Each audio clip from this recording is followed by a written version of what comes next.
Bring the horns in. We going all in. Consult a tiny bit on some of the civil rights aspects of it. While the trials were going on in Attica, the criminal trials, and that Michael and Dennis were involved in, Jeff Howes and I and our office was involved in the Fred Hampton civil trial. So we were a little bit preoccupied during the middle 70s and afterwards. But the Attica case, like the Hampton case, and like the torture cases, the John Burge torture cases that we worked on later, they all had that remarkable power to them. They all had the remarkable, they demonstrated the remarkable and outrageous and totally systemic racist extent that government, police, law enforcement would go to quell dissent, to quell revolutionary and radical activity. And from our own perspective, we got tremendous strength and leadership, not from the men, like we did from the Panthers before and the tortured survivors after, but also we had tremendous solidarity as lawyers and legal workers with those who left us to go to Attica, like Michael and Dennis, and also later John coming to us from the experience of Attica. So we had a collective strength that we took from those lawyers from the People's Law Office and others who came and fought with them to continue to fight the kinds of important cases that we were fighting here. It's hard to put it into words, but when you're young and when you meet the kinds of people that we would meet, whether it be Fred Hampton or many of the other Panthers that we came in touch with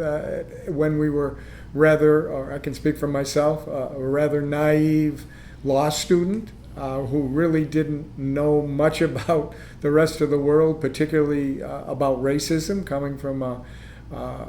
almost exclusively white suburb back east, to be, and in a time frame where so much struggle was going on with regard to Vietnam, with regard to the Panthers and the Young Lords and other radical and revolutionary organizations here in the city of Chicago, and being, immersed in all of that, and having all of your kind of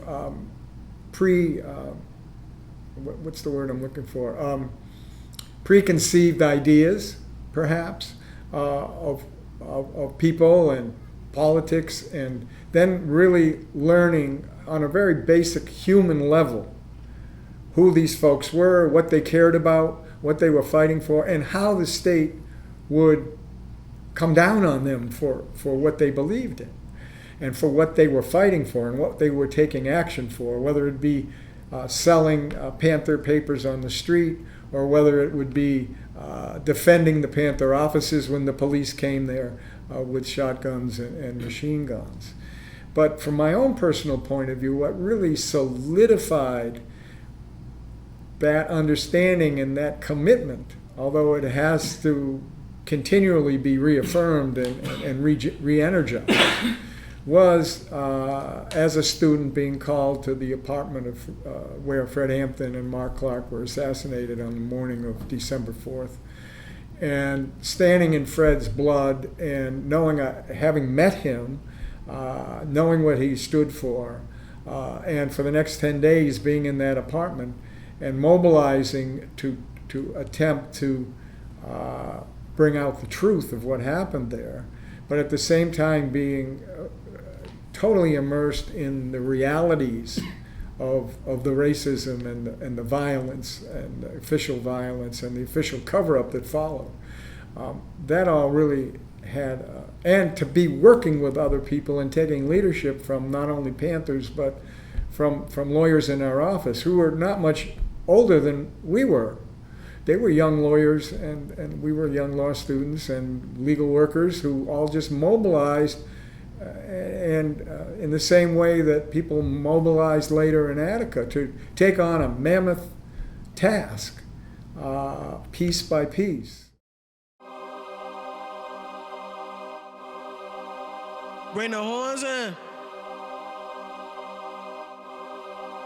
We going all in.